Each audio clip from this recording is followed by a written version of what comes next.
it looks like the defense might be setting up something that no one ever thought about. So as we anticipated earlier in the week, some dramatic stuff went down today in a Manhattan federal court. Luigi Mangione has now pled guilty to killing Brian Thompson. The charge, actually two charges, involving stalking with the intent to kill. Luigi Mangione owned up to it today in front of the judge, pled guilty, and there are all sorts of ramifications that we want to talk about right now to this case.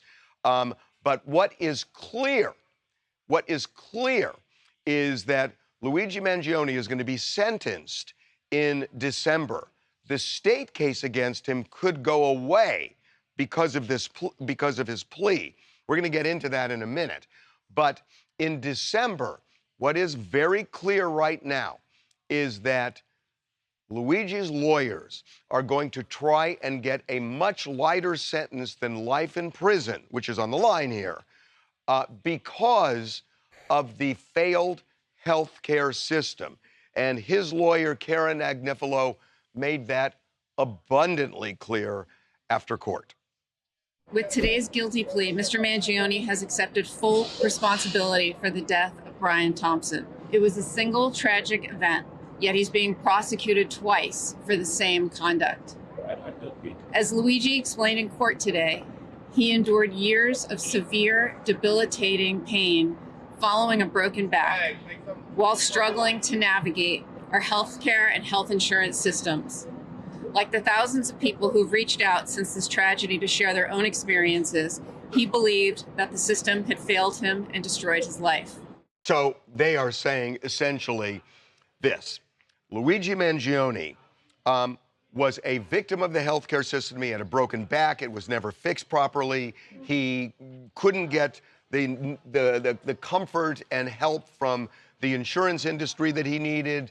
It ruined his life, and he was in such a distraught and angry mental state that is why he killed Brian Thompson. Not that it was justified, because he's not saying that. He's saying, my mental state was so distorted because of the healthcare system that show me mercy. It's very clear. He's previewing this for the judge who will be sentencing him in December. He was addled by this back injury. He was suffering some emotional distress from that and so forth. This is going to be the shape of his argument to get a lighter sentence than life in prison, which is on the table in the state, in the federal court. Right.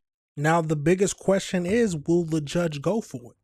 Will the judge maybe buy his story, saying that he was just so distraught, he was out of his mind from pain, and that was the only option he felt like he had? Now, I feel like some people, because remember, a lot of people sent out like well wishes for him because they understood how painful the healthcare system has been to some people. And so that's why a lot of people supported him in this way.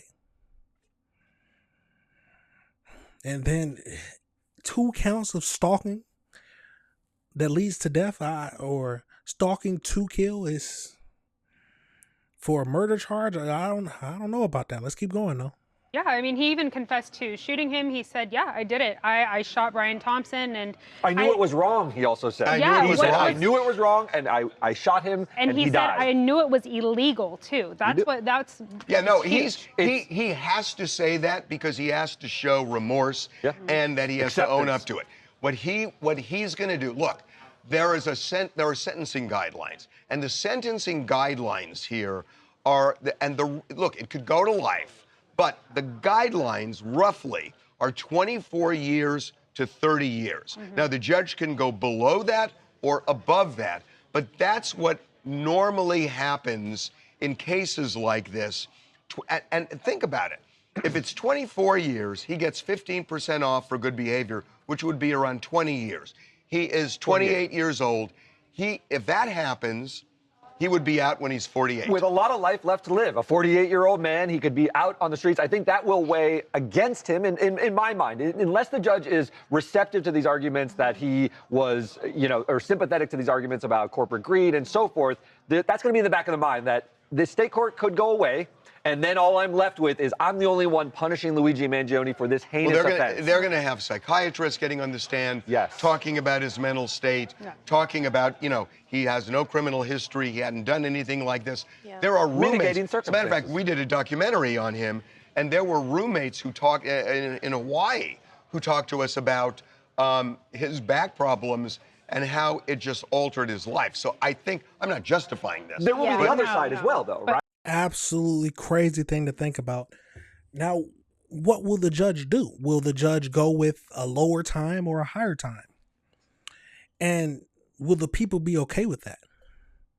Will the people be okay with that? That is the biggest question. Let's keep going. Right? I mean, the prosecutors can say there are aggravating circumstances, how he's lying in wait and so forth, and he shot him in cold blood in the back. Our chat kind of has no sympathy here. They're saying, even if he was hurt, even if he was wronged, a hospital bed isn't going to make your back any better.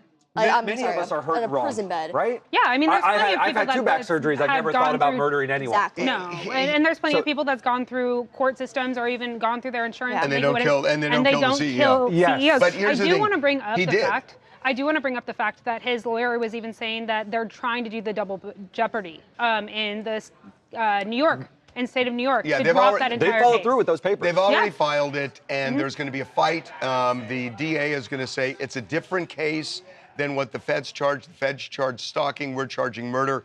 But realistically, the law in New York is you look at the state set of facts, and is it basically the same? The same factual predicate. And it is. Yeah. It is. That is the biggest thing.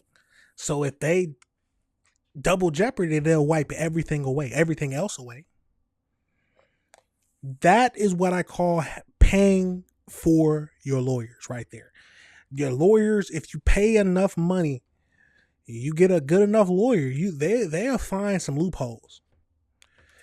And that's why you need money. Jesus, let's keep going, though. And so different offenses. State case may go away.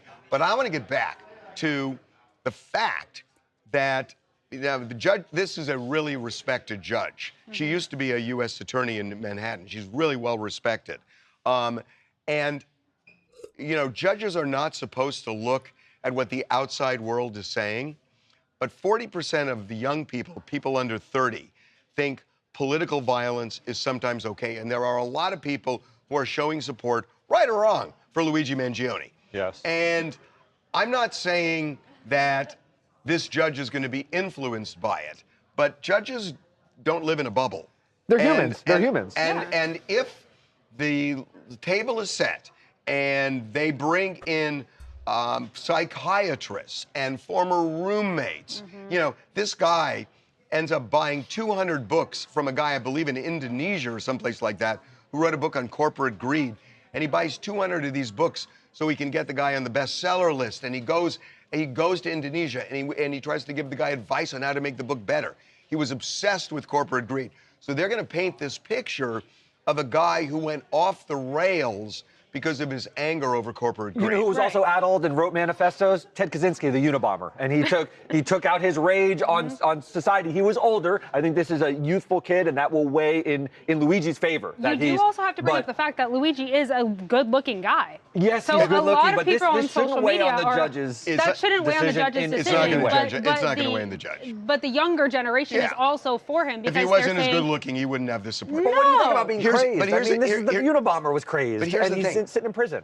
You're being an advocate right now. I'm not an advocate. I'm not saying it's right or wrong for Luigi to be treated lightly. I'm just saying it's a possibility. Certainly. I would hope not, but yes, it is. His lawyer, Karen Agnifilo, is one of the best criminal defense lawyers I have seen in my entire career. Oh, yeah, and she's been saying that he's been... Money makes or breaks your case a lot of times. Especially fighting a criminal case, you have a lot of money to get the best lawyer you can. That can save your life. Save your life, or basically spare you if you want to think about it the other way. Let's get over into the AI breakdown. We got the gist of this case or this video. Let's get over into the AI breakdown just to finish this all up. So as we know, Luigi pleaded guilty in Manhattan federal court to 2 federal charges of interstate stalking resulting in death for the December 2024 killing of the United Healthcare CEO Brian Thompson. So during the hearing, he read a prepared statement detailing how he used a 3D printed firearm and posed as a wealthy investor to trick the United Healthcare leadership into giving him information about the conference Thompson was attending. I spoke with Mr. Thompson in Manhattan and he died. Luigi told the court, adding, I knew what I was doing was illegal. Federal prosecutors announced that they will seek the maximum penalty of life in prison without parole at his formal hearing in December 18, 2016. So the biggest thing is the double jeopardy. So immediately after the federal plea, his defense attorney filed a motion to dismiss 7 of the 8 New York state charges, including the second-degree murder and weapon possession, arguing that this is double jeopardy and it's unconstitutional dual punishment. The Manhattan district attorney stated that it is prepared to